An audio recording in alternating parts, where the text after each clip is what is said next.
ओम नमः परमर्षिभ्यो नमः परमर्षिभ्यां हरि ओम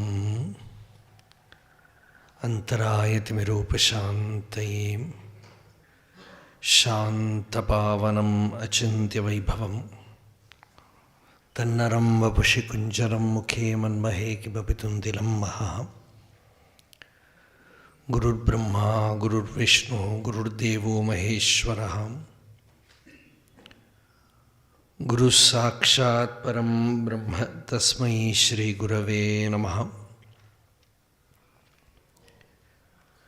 ईश्वरो गुरुरात्मेति मूर्तिभेदविभागिने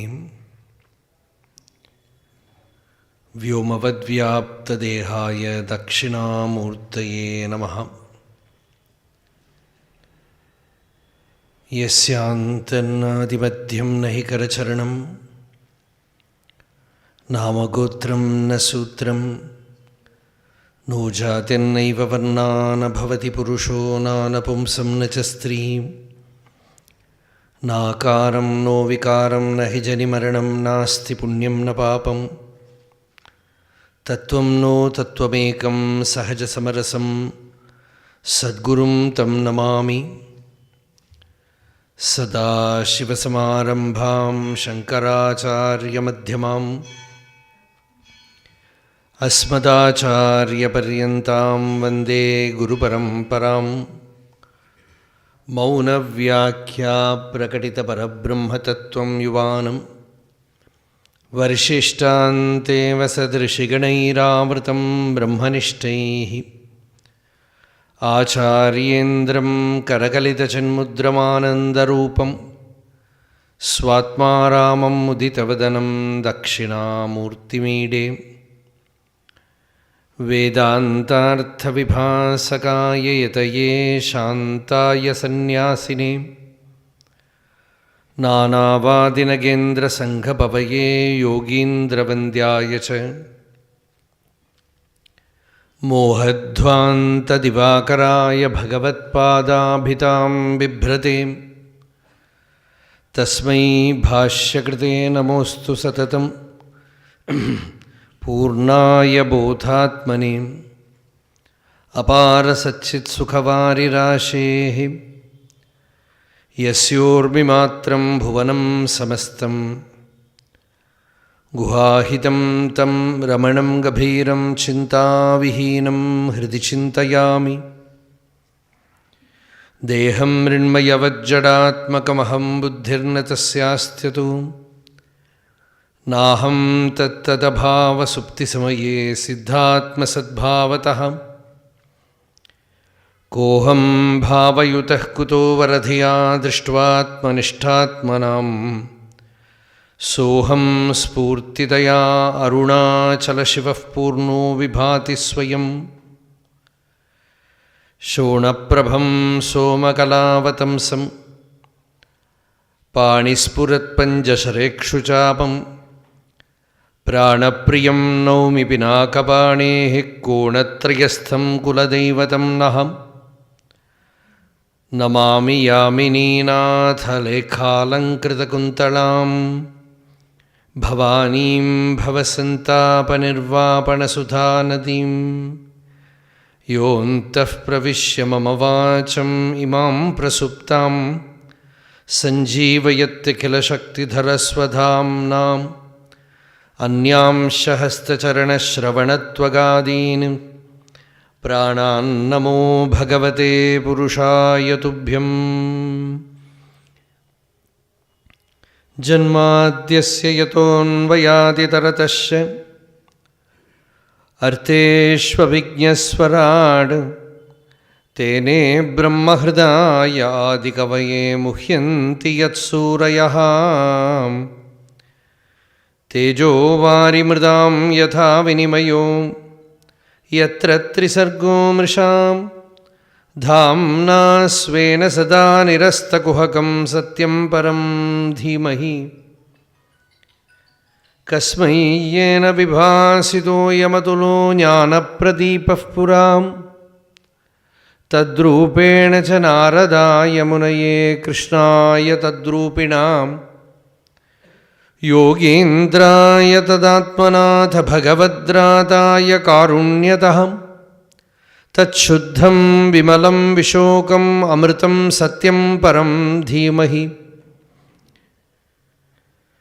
धर्मः प्रोज्झितगैतवोऽत्र परमो निर्मत्सराणां सतां वेद्यं वास्तवमत्र वस्तु शिवतं तापत्रयोन्मूलनं श्रीमद्भागवते महामुनिकृते किं वा परैः ईश्वरः सद्यो हृद्यवरुध्यतेऽत्र कृतिभिः शुश्रूषिभिस्तक्षणात् निगमकल्पतरोर्गलितं फलं शुकमुखादमृतद्रवसंयुतं पिबद भागवतं रसम् आलयं मुहुरहो रसिकाः भुवि भावुकाः यं प्रव्रजन्तमनुपेतमपेतकृत्यं द्वैपायनो विरहकातर आजुहाव पुत्रेदि तन्मयतया तरवोऽभिनेदुः तं सर्वभूतहृदयं मुनिम् आनतोऽस्मि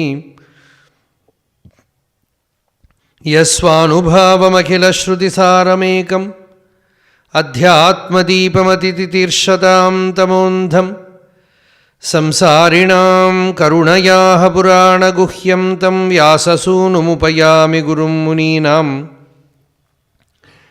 नारायणं नमस्कृत्य नरं चैव नरोत्तमं देवीं सरस्वतीं व्यासं ततो जयमुदीरयेत् सच्चिदानन्दरूपाय विश्वोत्पत्त्यादिहेतवे तापत्रयविनाशाय श्रीकृष्णाय वयं नुमः योऽन्तः प्रविश्य मम वाचम् इमां प्रसुप्तां सञ्जीवयत्यखिलशक्तिधरस्वधाम्नाम् अन्यांशहस्तचरणश्रवणत्वगादीन् प्राणान्नमो भगवते पुरुषाय तुभ्यम्.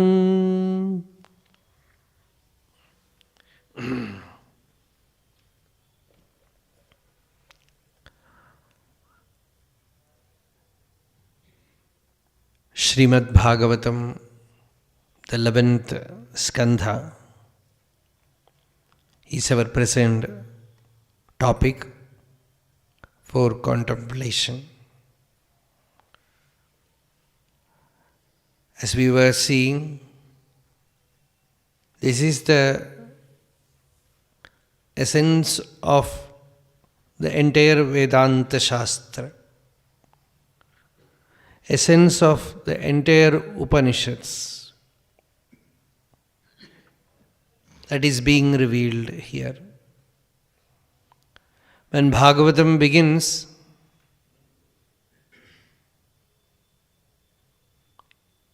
in the very second chapter, the narrator Suta said, one can be virtuous, one can earn wealth, one can enjoy life, but one should never forget that the real purpose of life is realization of God.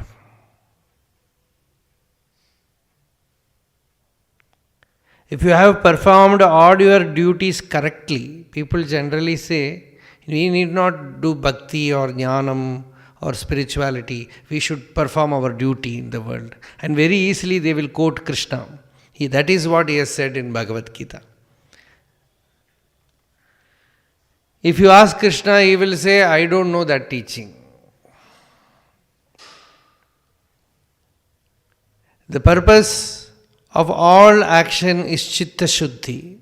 The mind becomes pure.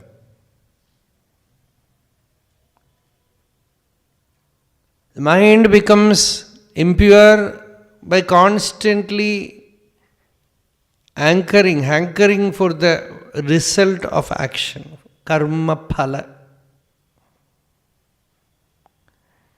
Hence, to purify you, Bhagavan revealed Karma Yoga. Karma Yoga is actually Bhakti Yoga. It is not different from Bhakti Yoga. Because you are offering the fruit of your action to whom? Simply doing some action without expecting result is not karma yoga. All the machines are doing that. In Shivananda Ashram Press, the machines are working all the time printing books. They have never read any book. In the kitchen, the grinder is grinding rice.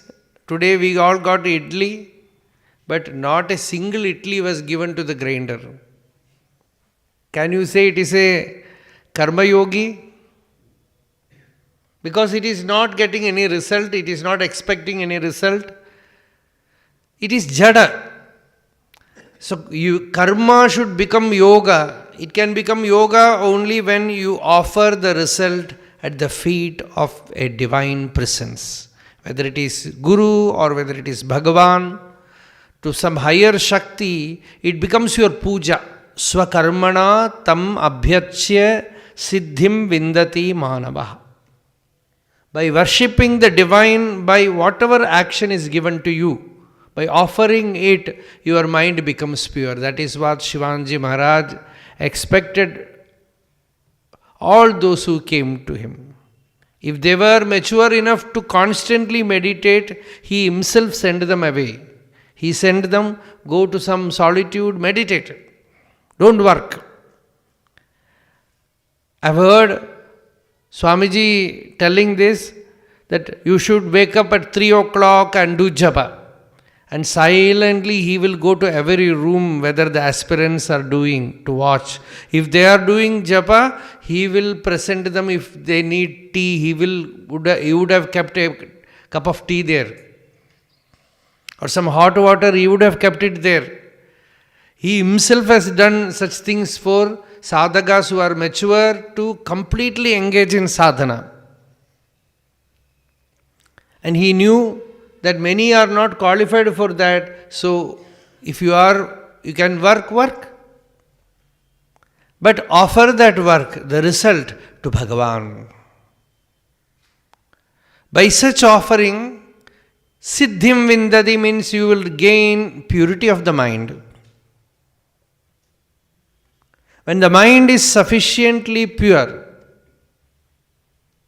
when the mind gains purity, the sign is naturally you will be attracted to meditation. Either in the form of bhakti or in the form of jnana or yoga.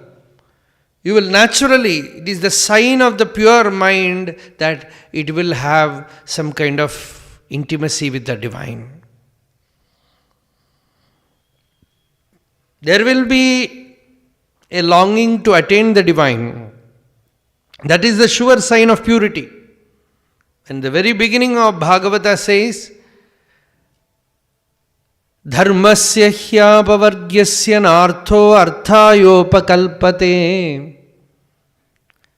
People think if you do dharma, you will get lot of wealth. Many people come with bhakti. Maharaj, Charana Sparsh. What for? We will get so much money. Some people have that kind of faith.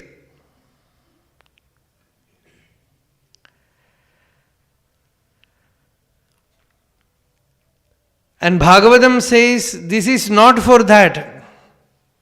Na arthayopakalpate.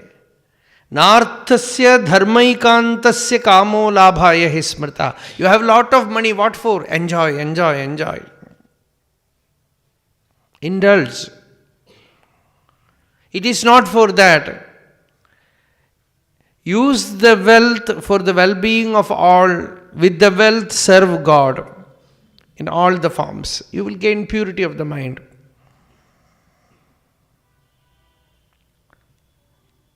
Kamasya nendriya pritir labho jiveta yavada. Desire is also needed.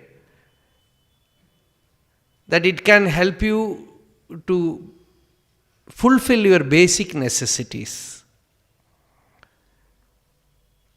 Jivasya tattva jijnasa. When mind becomes pure, the sign is tattva jijnasa. This is the word that Bhagavatam uses. Tattva jijnasa. Tattva jijnasa means tattvam jnatum ichha. The longing, the desire to know tattvam. Tattvam means the knowledge of the self. The knowledge of the self. What is that tattvam? Vadanti tat tattvavidaha tattvam yad jnanam advayam brahmeti paramatmeti bhagavan iti shabdyate. Vadanti, they say, all the sages say that tattvam means jnanam advayam, that non-dual awareness is tattvam. That pure awareness, some sages call it as Bhagavan, devotees call it as Bhagavan, and the Upanishads address it as Brahman, Brahmeti, Paramatmeti, and some yogis they call it as Paramatma. Brahmeti, Paramatmeti, Bhagavan iti shabdyate. It is only Shabda. It is how the Vedas describe it. But essentially, it is your own inner divine experience. It is ever same in the waking state, dream state, and deep sleep state. It remains changeless. Yat swapna jagara sushuptishu sad bahischa dehendriyasu hridayani charanti yena sanjivitani tadavehi param narendra. The king is asking Navayogis, who is Narayana? He says, Sthityudbhava pralaya hetura heturasya, that which is the cause for creation, sustenance and destruction. And that which is within you, which makes the body alive, which enlivens the body. The mind is working, the senses are working. You are able to see through the eyes, hear through the ears. When you touch, you feel the sensation. A dead body will have nothing of these things. Something is alive within, and you think it is you. As I said that day, as Namadeva said, it is not me, it is you, O Vittala. Said it is not the I, it is Ishvara, it is Brahman. It is the Supreme Being within you as I experiencing, enlivening the body, the senses, the mind, the intellect. And it remains changeless in the waking state, the dream state, the deep sleep state.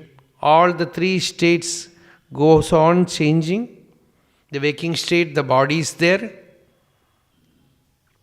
The mind is operating. I am there.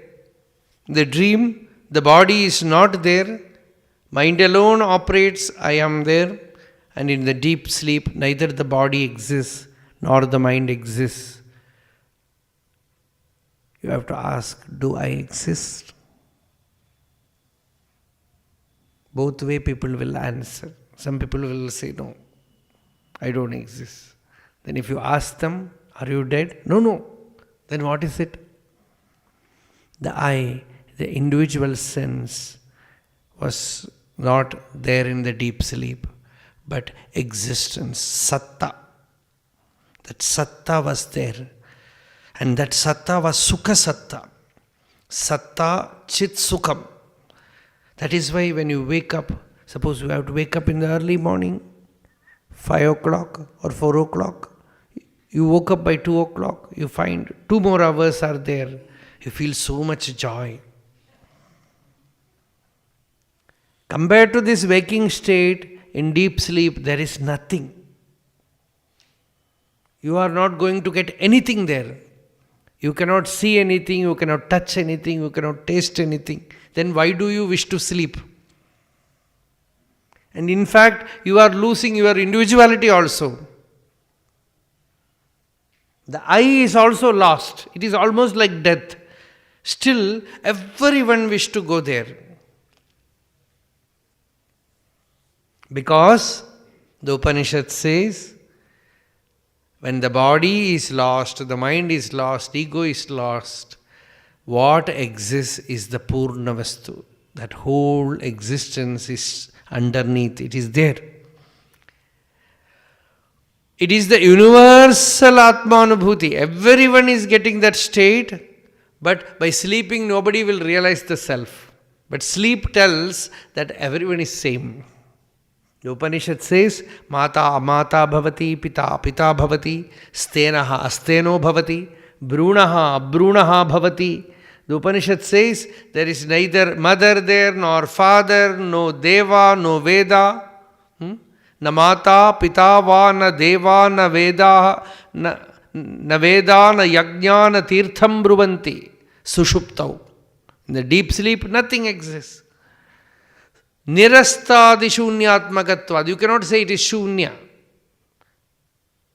If you mean by shunya nothingness, in deep sleep, was it shunya? If it is nothingness, will you wish to go there? I want good sleep. After 8:45, people will start looking at the watch. Because we want to go to that nothingness. And that is not nothingness, that is fullness. That state is every day giving you an upadesha that you are not the body. Without body you exist. You are not the mind. Without mind you exist. You are not the ego I. Without ego I you are fully there. So why should you fear death?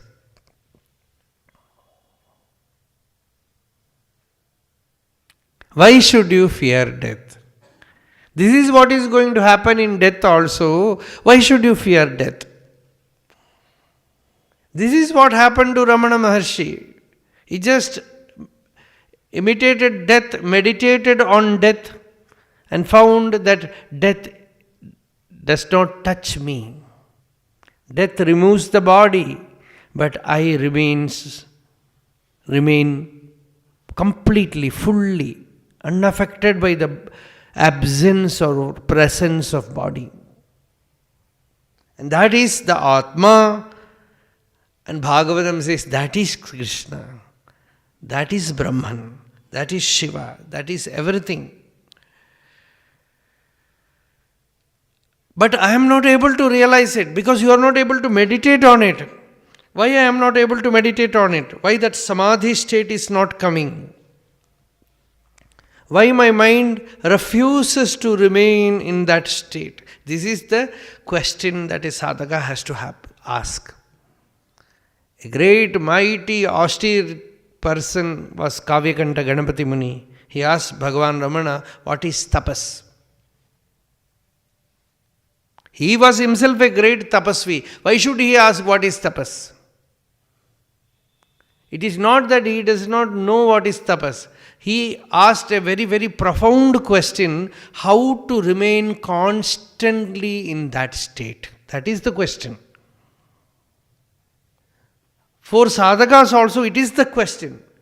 Whether I am working in the world, whether I am in the office, whether I am in the kitchen, how to remain in that profound state, unaffected. You go on asking this question inside you. Just you can talk to Bhagavan, I should never forget you, I should all constantly remain. If you are doing japa, even that you can say, Bhagavan, the mantra should be always with me. The japa should be always with me. I should never forget you.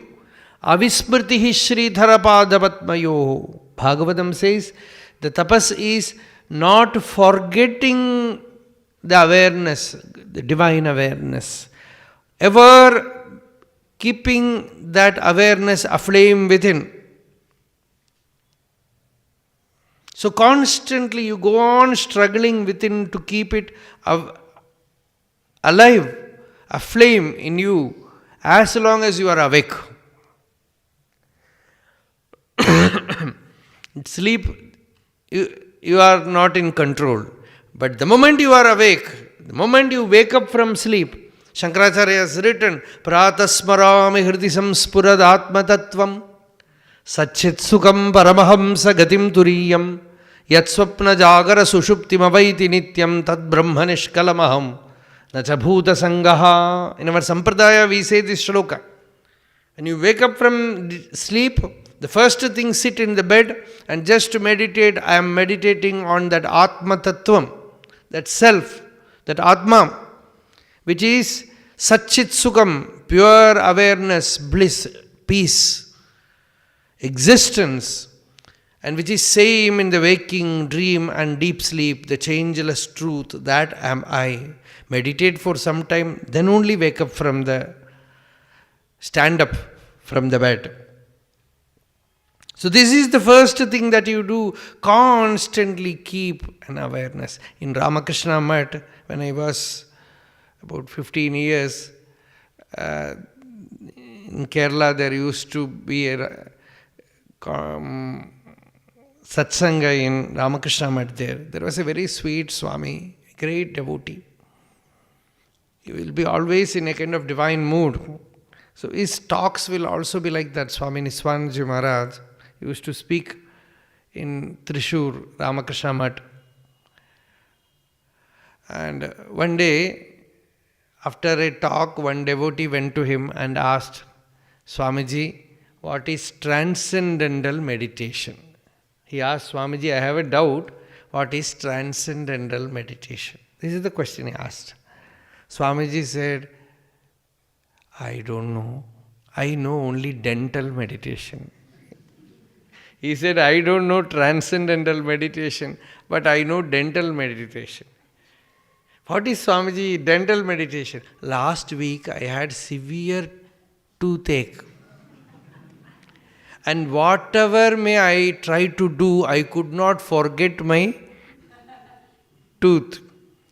Like that, if you have real pain that you are separated from God, if you feel the real pain, in unforgettable pain of the divine, then it is certain that whatever you may do, you will be constantly recollecting Him inside.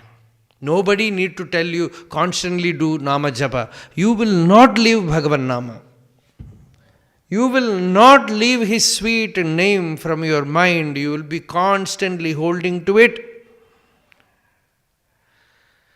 So this is, he said, dental meditation. That example is was already given by Sri Ramakrishna. The same thing he used. It's not something new, but that kind of swabhava must be there.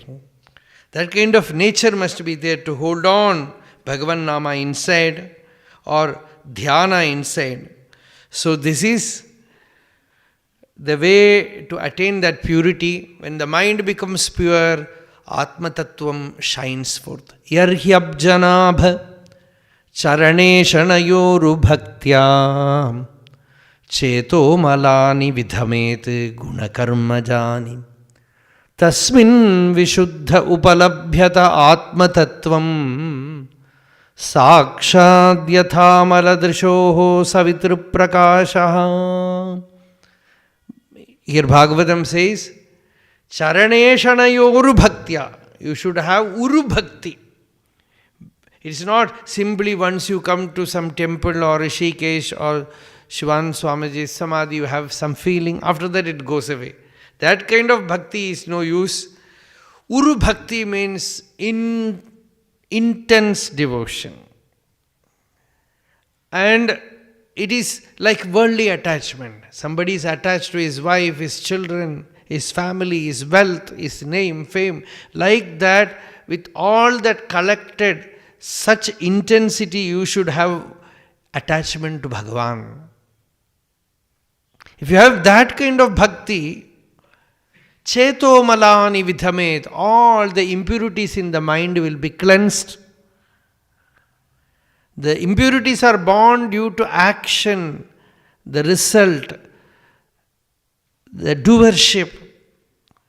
And due to sattva-guna, rajo-guna, tamo-guna, everything creates impurity. All those impurities will be removed, and when the mind becomes pure, just as a clear eye can see sun the splendorous sun or the rising sun. Like that, the mind beholds the inner truth, the self. Amaladrishoho Savitr Prakasha. So these shlokas are from the beginning. I'm just taking it to just speak about the general factors that influence our spiritual life. Now coming back to our present topic, that is Hamsa Upakyanam. Uddhava is asking Krishna about the Upadesha given by the Hamsa. And Bhagavan said, Uddhava, you can have that divine experience, samadhi, with open eyes. You need not even close your eyes. Whatever you see, you know that it is divine. It is Atma. And Bhagavatam calls it a divine armor, Kavacham. Narayana Kavacham. When we see some person, some attachment comes, we are hurting ourselves. Hinasti Atmana Atman. Some desire comes. When we see some object, desire arises in the mind. I am hurting myself. Attachment hurts us, aversion also hurts. So neither attachment should happen nor aversion should happen. So close your eyes and sit. That is not possible. You have to involve in the world, do your dharma, but attachment or aversion should not be there. This is what Krishna also said in Gita. Ragadvesha viyuktaistu vishayani indriyaihi charan. You have to go through your life, live your life, but no attachment, no aversion. The mind is prasada, prasanna. To get this prasada, every day some sweet is given, that is very easy. But real prasadam adhigacchati, Krishna says real prasada means the mind remains shanta, peaceful. So much thoughts are not there, neither is it asleep, dull. It is fresh, sattvika, and that is yoga sthiti, prasanna sthiti. A good meditator will get it. The more and more you meditate, continue your meditation, mind becomes prasanna, shanta, fresh. Prasadam adhigacchati. Even while you are working in the world, you are prasanna. I heard one devotee remark about an incident that a person went from Shivanji Maharaj to see Tapon Maharaj. And he told Swami Tapon Maharaj that the Uttarakashi here, Tapon Maharaj is staying alone. And he said, this place looks very pleasant, very peaceful. And you are also here alone. All these things, I also want to be here for some days. And Tapon Maharaj asked him, where are you coming from? He said, I am coming from Shivananda Ashram, from Shivanji Maharaj. Then Tapon Maharaj said, don't mistake Shivanji Maharaj as an ordinary person. He might be wearing a coat, he might be wearing sometimes pant also. He might be working day and night amidst people, but see how always prasanna he is, always happy, shanta. He is a great Mahapurusha. Never make the mistake of thinking that he is an ordinary sadhu. He is a true sadhu, a sthita prajna, who never gets affected by surroundings and is just karunam vistara, his compassion is expanding.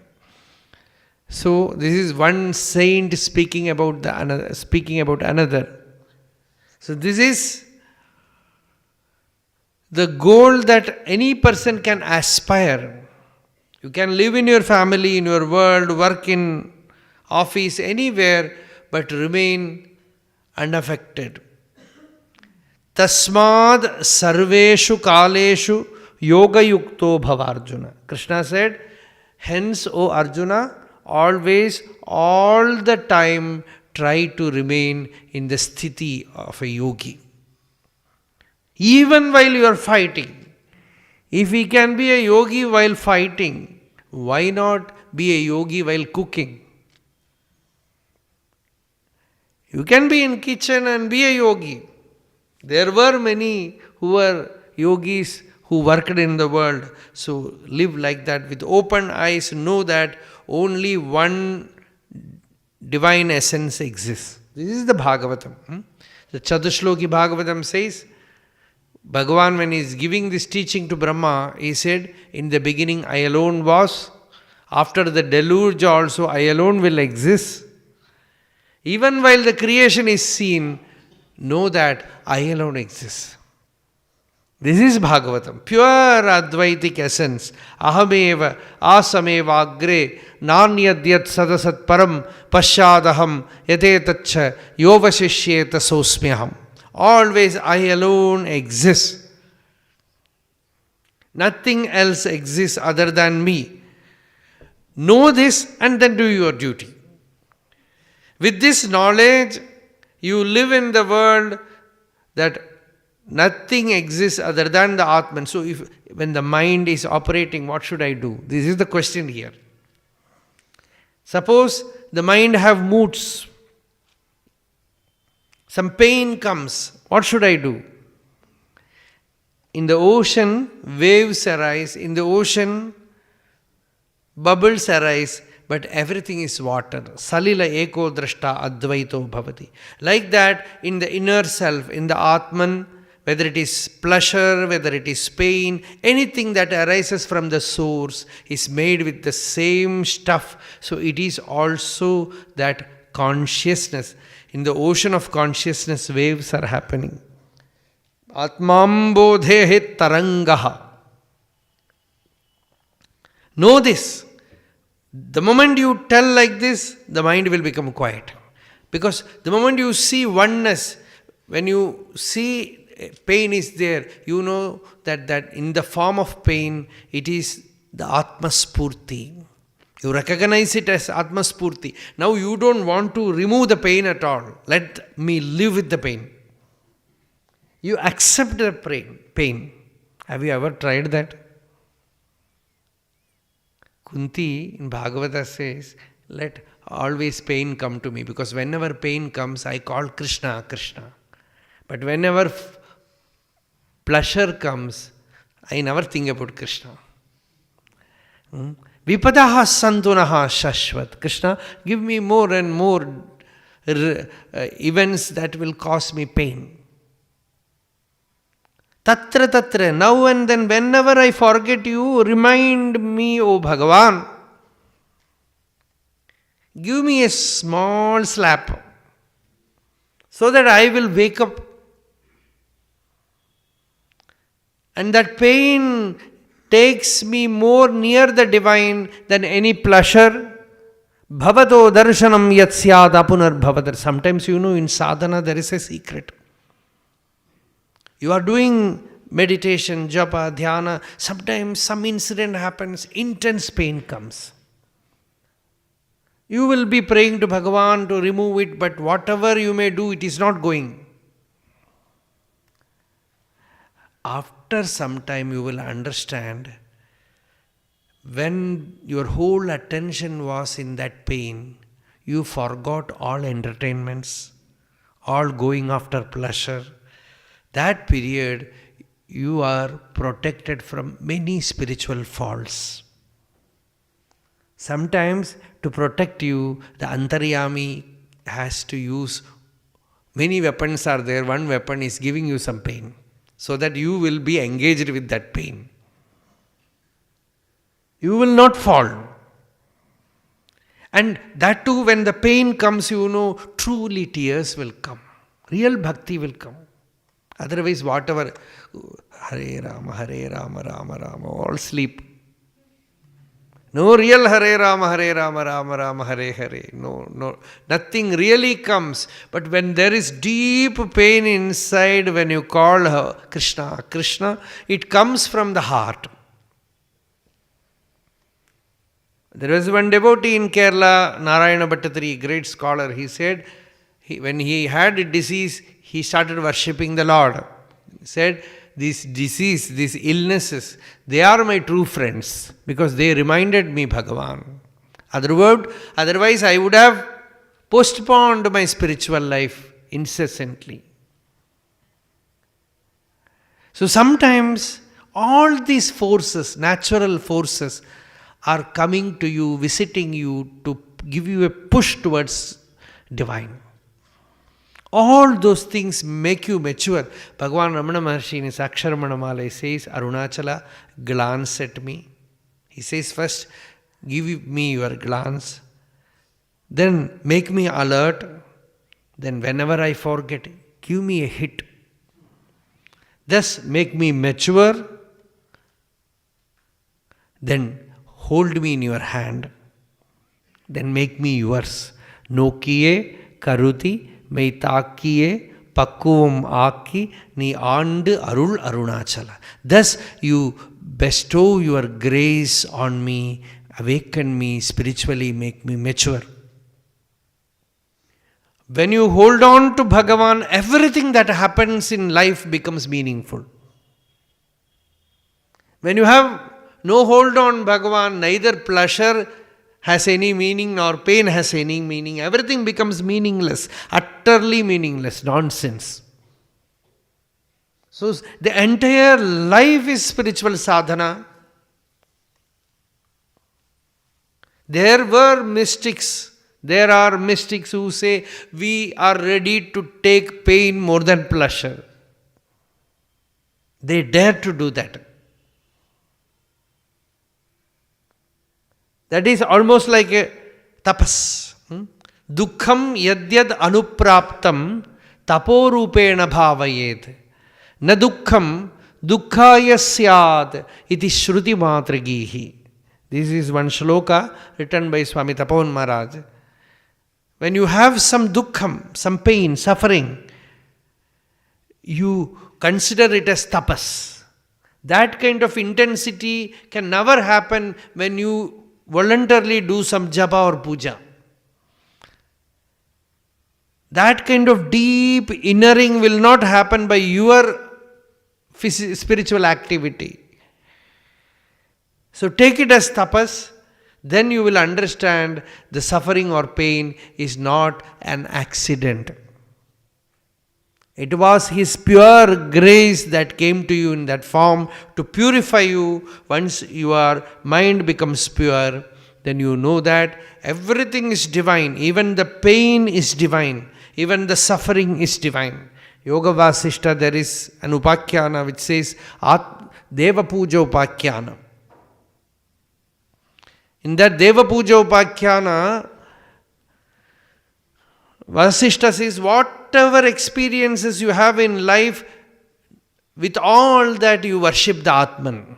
That means use everything as a stepping stone for Samadhi. And pain comes, in the form of pain, you are experiencing Samadhi. There is one incident spoken about by Swami Vivekananda. Once he was so much affected by the plague in Calcutta.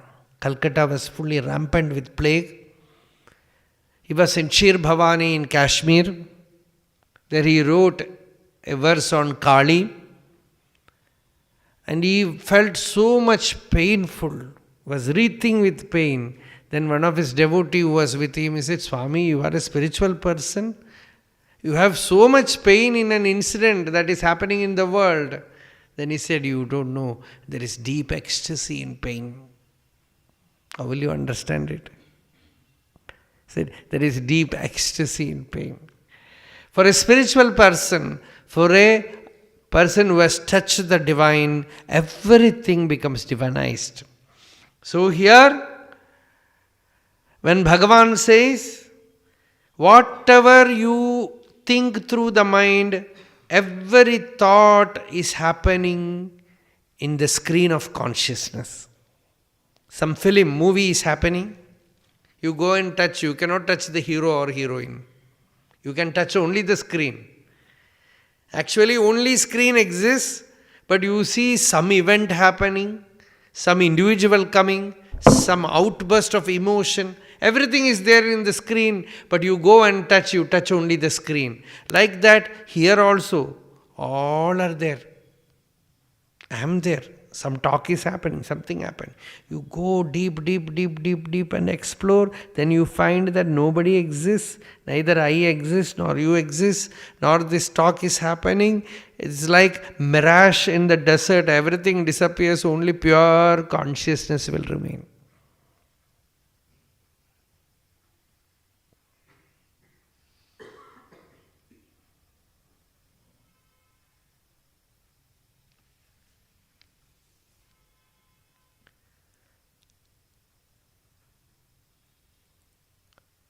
Manasa yadgrihyate, whatever is received through the mind, thought about through the mind. Bhagavan says, know that every thought, every emotion, every eye, sleep, whatever is happening, it is all Atman, Atman, Atman, Atman, Atman. This is a special method. Swami Ramdas gave Ramnam Upadesha to his foremost disciple, Mataji Krishnabai. She did all kind of tapas, so much chanting of Ramanama and service, and started meditating. After a certain level of anubhuti, she could not go beyond it. It is there in her biography. She told Swami Ramdas, Papa, I am not able to go anywhere. Still the mind is working. Sometimes the meditation is there, but when I wake up, the mind still operates. Then Swami Ramdas said, first he gave a small sadhana. He said, whatever thought comes in your mind, tell me. And for that period, she started narrating every thought. Then next he said, now you know that only Rama exists. That every thought is Rama. Every emotion is Rama. Every desire is Rama. Anything that arises within you is Rama, Rama, Rama. The moment you touch that with the knowledge that it is Rama, its power to delude you, its power to make you act in the world will be gone. Nirviryatam eti. Shankaracharya says in his Bhashya, the moment you see it as Atman, it becomes nirviryam. The mind loses its power by Advaita Jnana. Then naturally the mind will reach the highest quietude, beatitude. Once Swamiji gave this Upadesha, she just transcended that state and merged in the being for some time. And later on also she said, my sadhana was everything is Rama, everything is Rama, everything is Rama. Even the dream is Ram, waking state is Ram. There is a song of Kabir also, Jagrati Rama, Swapani Rama. Tu karta, tu bhaya, mujhme rahi na hu.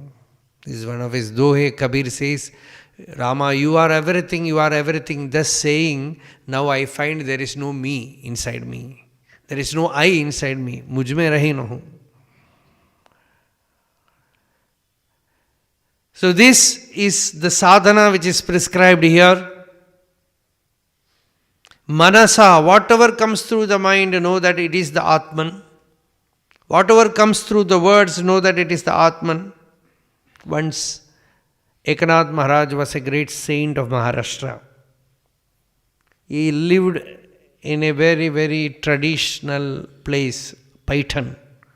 In those days it was called Pratishthanapura. And very, very scholarly people were there. Great Panditas were there. And naturally people became so jealous about him because so many are coming to see him. He was considered as a saint. So some or the other problem they will create. Somehow they will try to instigate him, make him angry, but he will not get angry, he will not get affected. He was a pure Advaiti. He will not get affected. One incident first I will tell, for the sake of story I will tell, because every story is a meditation. One person,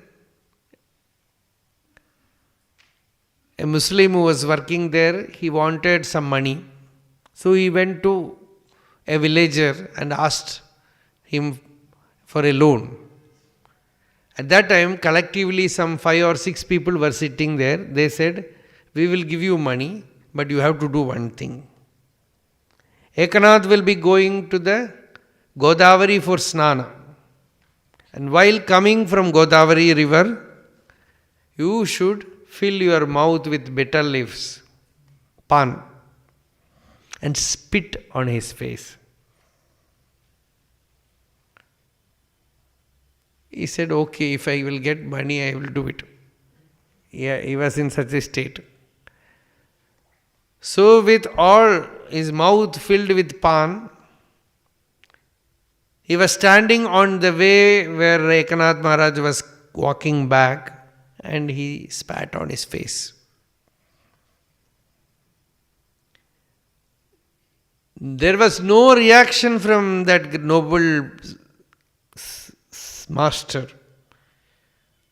He just went back, took another dip, cleaned his face, had his japa, came back. This person was waiting there. The villagers, they had arranged, told him that he will not easily relent, so you should carry lot of better leaves, lot of palm. So second time he came, then also he spat on his face, then also he went back, had with the same state of mind, came back. Thus it was continued thrice, 4 times, 5 times, 6 times. One story goes that he spat on his face for 27 times. And all the 27 times, Ekanath Swami, without any anger, without any disturbance, all calm, went and took bath, again did some japa and came back. At last this Muslim felt very bad. He fell at Ekanath Maharaj's feet and said, Swami, it is not my flaw. I know aap fakir hai. You are a great saint. I have done something sinful. These people in your own village, they have made me do this. But I am really wondering how you are able to keep so much calmness. Then Ekanath Maharaj said, dear, there is nothing great in it. If I become angry, my mind will become dirty. It cannot be cleaned by going and taking dip in Godavari. The pan that you threw on my face, it will easily get cleansed. I have to just go there and take a dip, it will be washed clean. But if my mind becomes unclean, I cannot clean by snana. So, and not only that, because of you, I got 27 snana today. And every time I had some little japa, some dhyana, it was a great blessing that you give me. And not only that, Ekanath Maharaj gave some money to him, helped him and sent him away. So this is one story. And our main theme is sound, language. We give so much importance to language. Somebody says something, we understand the meaning of it and get affected. So they arranged another person to speak ill about Eknath Maharaj. He went to Eknath Maharaj's house and started screaming aloud many things, abusive words. After 1 hour, Maharaj, finishing his puja, came out with a vessel full of milk. And he said, for so many hours, you were chanting Bhagavan Nama. You will be feeling thirsty. Every shabda arises from the heart. Parapashyanti madhyama vaikari. So every shabda is Bhagavan Nama. Every shabda is arising from Bhagavan only. So you are producing shabda in front of my house. You blessed me with those shabda. So now please have this milk. This is one story. So this is the practical application of these things. I am not claiming that we can easily do these things.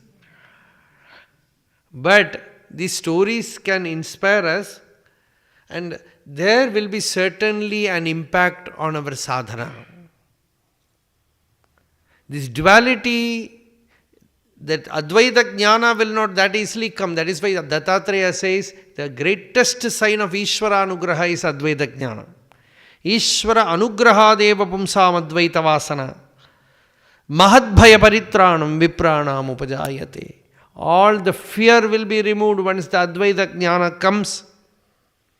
Here, as Hamsopakyana Bhagavan says, every thought that arises in the mind, every word, every news, information that hear, nothing should disturb you. Things will be happening, but we have to constantly ask, how can I remain undisturbed? How can I remain undisturbed by not giving any meaning to anything that is happening in the world?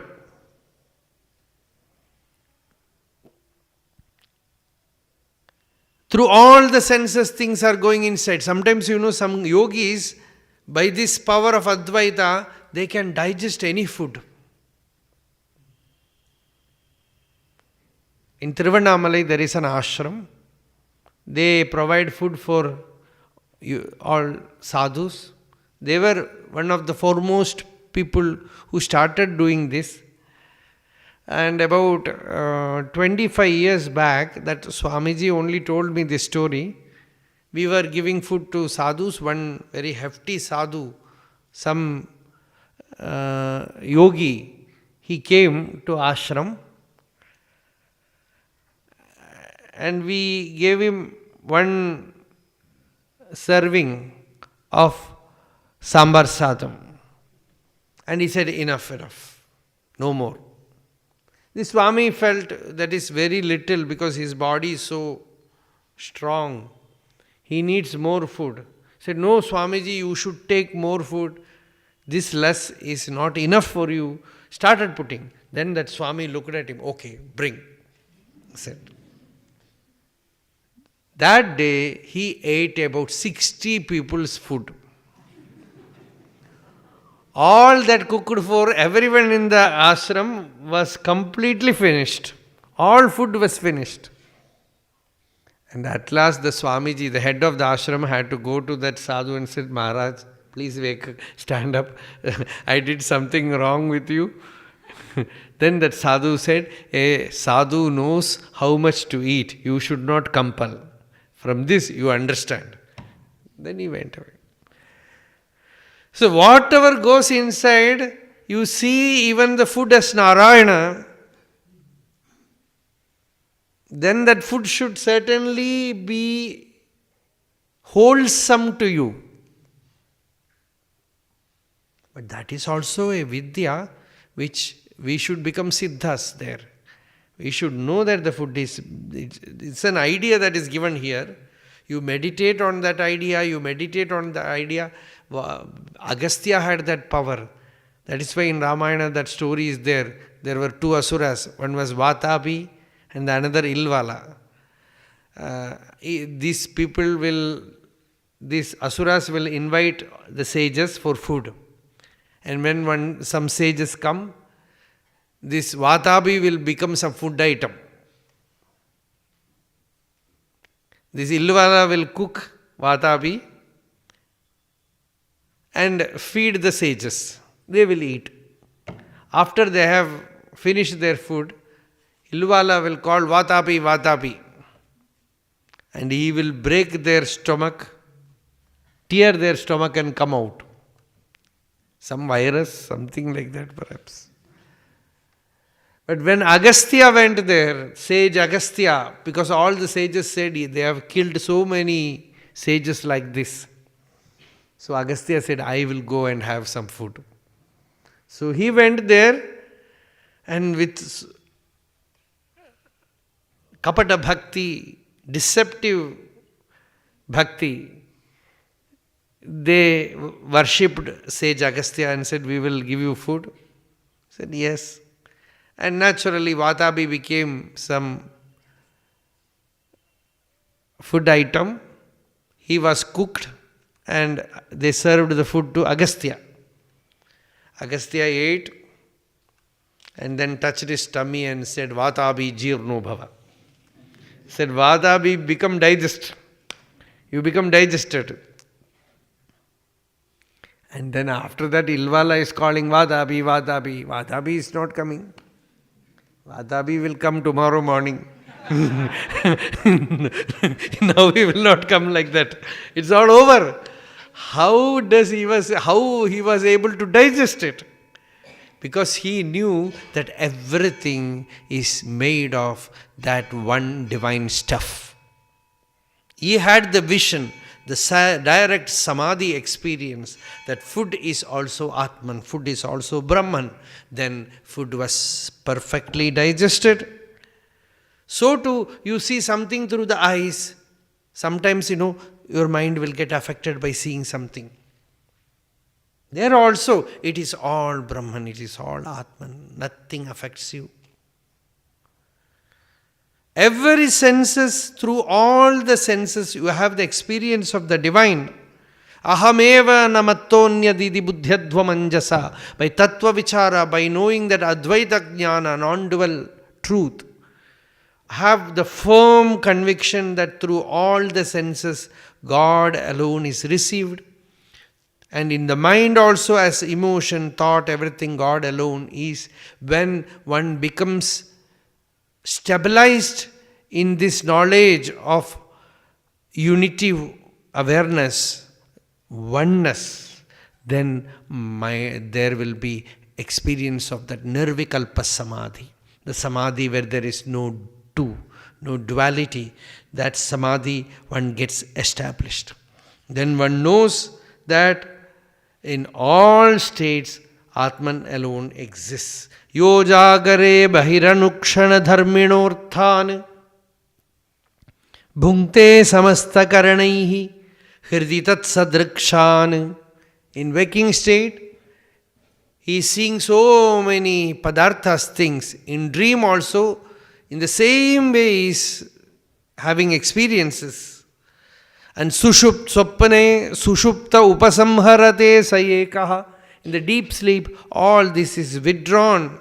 In all the three states, there is a anvaya, something which is changeless. Smrityanvaya, trigunavritti drigindriyesha. The changeless principle is Narayana. Thus, knowing that what exists within is the Atman, evam nishidarthaha. All this is one Atman alone. Thus, coming to the conclusion, Anumana sadukti tikshna jnanasina, with the sword of discrimination, remove ignorance, remove the ego and abide in the self. And what you see as duality is like the firebrand. In olden days, people used to walk in the paddy fields in the night with firebrand. And if you circulate the firebrand like this, it will look like a wheel of fire. But there is only one firebrand. Like that, one light, one fire is has taken all these names and forms, as man, as woman, as tree, as sky, as earth, as everything that one non-dual Atman alone exists. Thus knowing Vijnanam ekam urudheva vibhati. That one Vijnana appears as many. Know this, then there will be no vikalpa. Then withdraw your attention from the world. Tushnim bhaved, become quiet, shanta, nishala within you. Nija sukhanubhavo, abiding in your own real nature. Nirihaha, no desire. Once in a while, even if the mind acts in the world. Sandrishyate kvacha.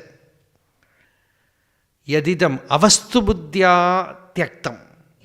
You know that it is all not unreal, then you will no more get affected.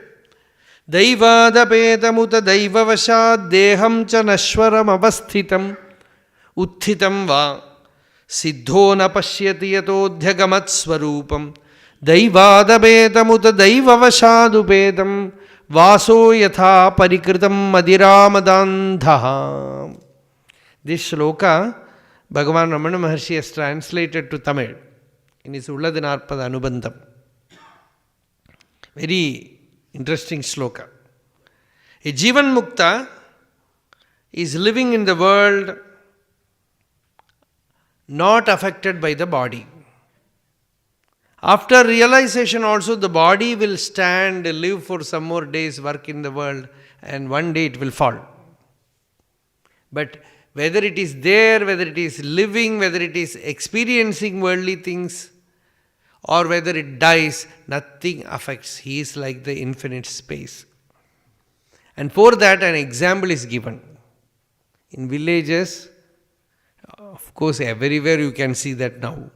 But it looks little different now. People who are drunkards, now they are very safe because they are wearing pants. In former days, they will wear dhoti only. So, in villages, it is a common scene that these people will go for work with a dhoti, evening come without dhoti. Because he will be full. In that inundation, the dhoti would have fallen somewhere. He will not be even knowing that the dhoti is not there. Like that he will come to house. This is the example that Bhagavatam gives. Madira madandaha, like the intoxicated person, unaware whether his cloth, whether his vasana is there or not. Like that, a Jivan Mukta is not aware whether his body is there or not.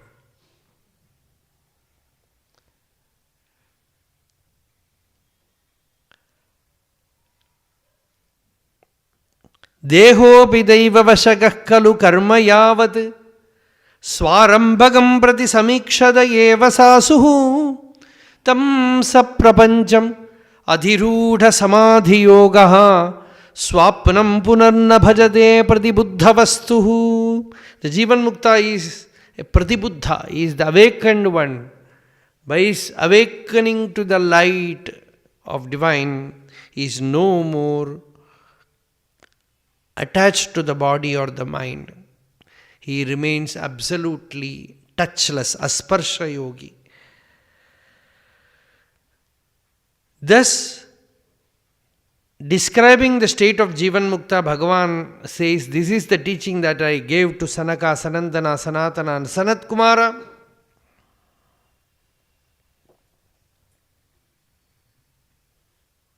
Iti me chinna sandehaha munayas sanakadayaha